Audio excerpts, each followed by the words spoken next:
नमस्कार। भारत में आईएसआईएस का पहला हमला और इस खबर पर लगातार सुबह से हम आपको अपडेट दे रहे हैं क्योंकि खबर लगातार डेवलपिंग हो रही है। इस खबर पर लगातार अपडेट्स आ रहे हैं। अब तक जो हुआ है वो हम आपको बता देते हैं। सबसे पहले पहली बड़ी खबर यह कि मध्य प्रदेश के शाजापुर में ट्रेन धमाका हुआ था, उसी से इसके तार जुड़े हैं। लखनऊ में एनकाउंटर मामले की पूरी पड़ताल के लिए अब एनआईए की टीम भोपाल और लखनऊ दोनों जगह पहुंच गई है। दूसरी बड़ी अपडेट इसमें यह है कि यूपी पुलिस अभी 2 आतंकियों की तलाश कर रही है। ये दोनों सैफुल्लाह के साथी बताए जा रहे हैं। और तीसरी इसमें अपडेट यह है, तीसरी बड़ी खबर यह है कि मध्य प्रदेश के मुख्यमंत्री शिवराज सिंह ने कहा है कि उज्जैन में ट्रेन में हुए ब्लास्ट में आईएसआईएस के हाथ होने के पुख्ता सबूत है। चौथी बड़ी खबर, आतंकी के पास आईएसआईएस का झंडा मिला है।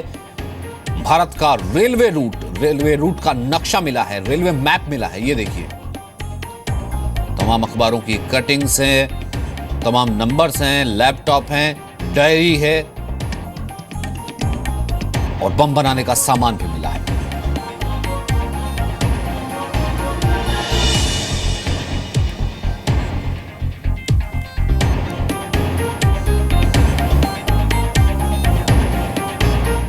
भोपाल उज्जैन पैसेंजर में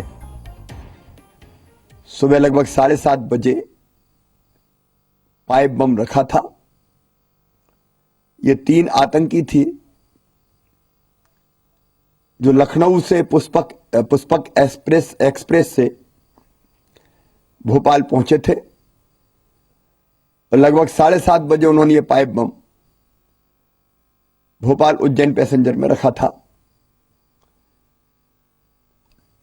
टाइमर का ऐसा इस्तेमाल किया था कि लगभग 2 घंटे के बाद वो फटे, कि चंद घंटों के अंदर ही इन तीनों आतंकियों को पिपरिया में दबोच लिया।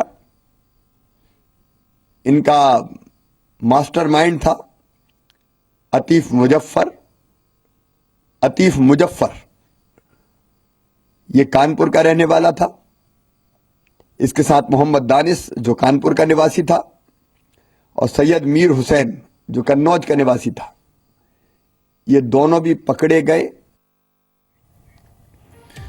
तो अब आपको यह बताते हैं कि लखनऊ में मारे गए आतंकी सैफुल्लाह के पास से बरामद क्या क्या हुआ है।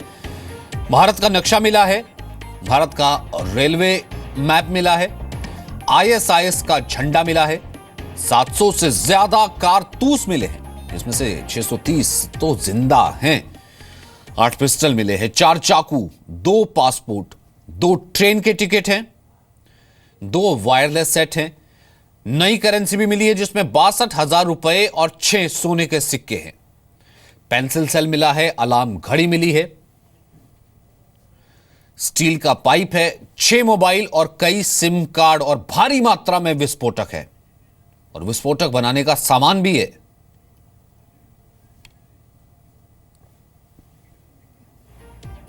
ये अंदर से बरामदगी की तस्वीरें हैं। अब देखिए, ये बिल्कुल घनी आबादी वाले रिहायशी इलाके में रहते हुए कुछ शख्स जो कि स्टूडेंट्स बनकर के रह रहे थे और उसके बाद आस पड़ोस में किसी को पता नहीं लगा। एटीएस के पास जानकारी थी और ये पूरा ऑपरेशन कल हुआ और ये बरामदगी हुई है।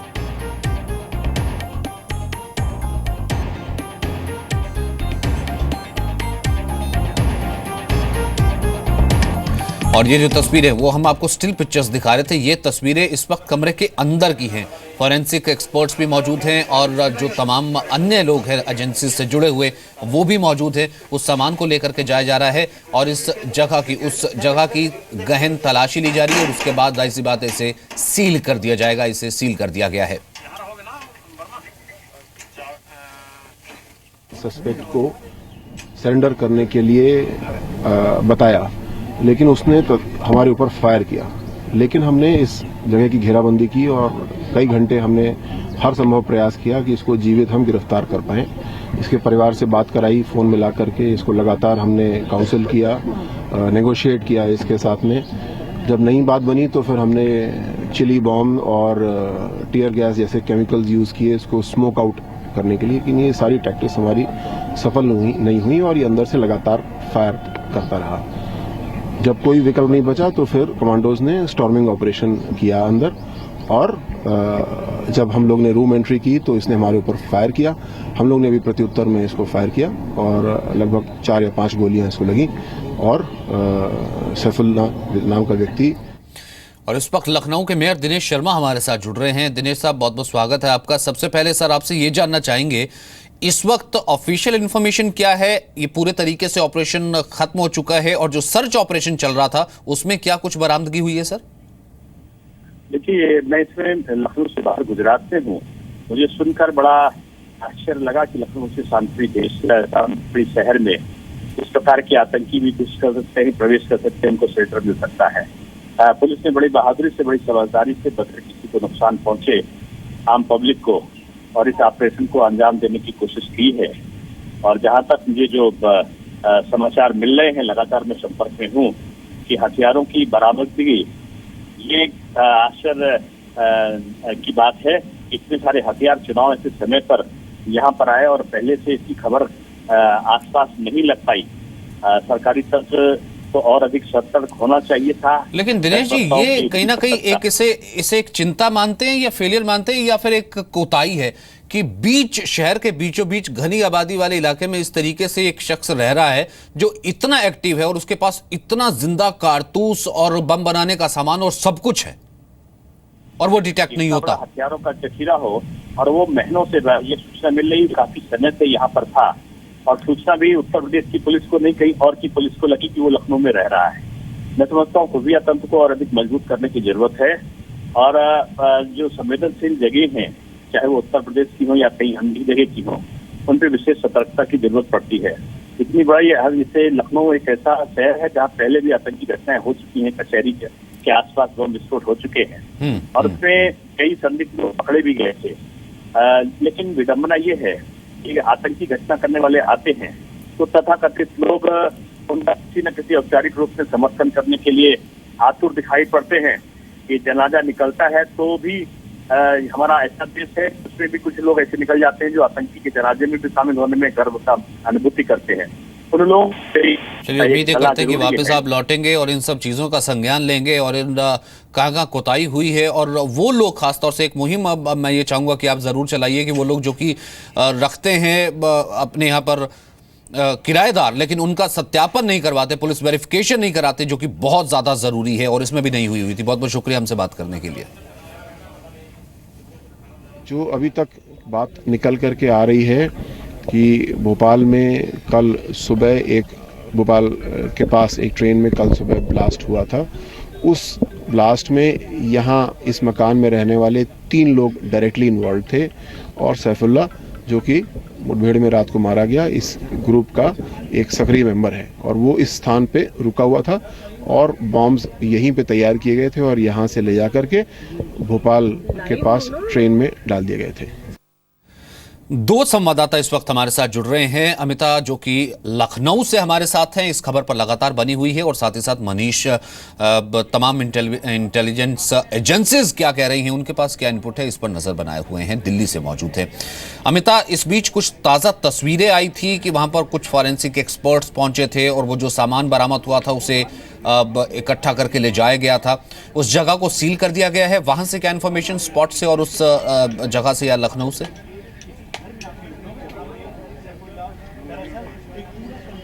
बिल्कुल, अभी मैं उस मकान के सामने ही मौजूद हूं जहां पर सैफुल्ला अपने साथियों के साथ रहता था। एक नज़ारा आपको, एक तस्वीर दिखा देते हैं अपने कैमरे के जरिए। मैं अपने कैमरामैन अमरेन शाह से कहूंगी कि वो कोशिश करें दिखाने की, क्योंकि मीडिया का जमावड़ा यहां पर लगा हुआ है। देखिए, जिस तरह से इस घर को अब ताला लगाकर जो ATS के अधिकारी हैं वो यहां से जा चुके हैं। अंदर जो इन्वेस्टिगेटिव पार्ट के से रिलेटेड जो चीज़ें थी, फॉरेंसिक की टीम और ATS के जो अधिकारी यहाँ पर मौजूद थे वो अपने साथ लेकर जा चुके हैं, क्योंकि जो भी चीज़ें अंदर से बरामद की गई हैं, जिसमें भारी मात्रा में विस्फोटक, गोला बारूद कहा जा रहा है और पिस्टल है, ISIS के झंडे हैं, तमाम वो साहित्य है जो ISIS से जुड़ा हुआ था।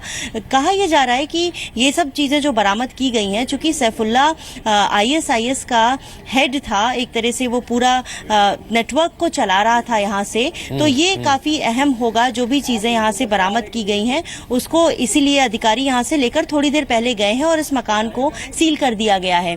ये भी कहा जा रहा है कि कानपुर, उन्नाव और इटावा से जिन आतंकियों की गिरफ्तारी हुई है, अब उनसे इन्वेस्टिगेशन को आगे बढ़ाकर एटीएस के अधिकारी अपनी जांच को आगे बढ़ाएंगे, क्योंकि कोशिश पहले ये थी कि सैफुल्लाह को जिंदा पकड़ा जाए, लेकिन चूंकि एनकाउंटर करना पड़ा तो अब जो और लोग पकड़े गए हैं उसके नेटवर्क के, उनसे जानकारी जुटाकर आगे की तफ्तीश को और ऐसे आगे में ले दो जाएगी और ATS आतंकियों की की भी तलाश है। सुबह अमिता जिस वक्त आपसे बात हो रही थी वो आईजी बता रहे थे कि अभी 2 आतंकी थे जो कि भागने में कामयाब हो गए थे, उनकी भी तलाश अभी प्रदेश में और आसपास तमाम जगहों पर पार्टीज बनाई गई, ये की जा रही है।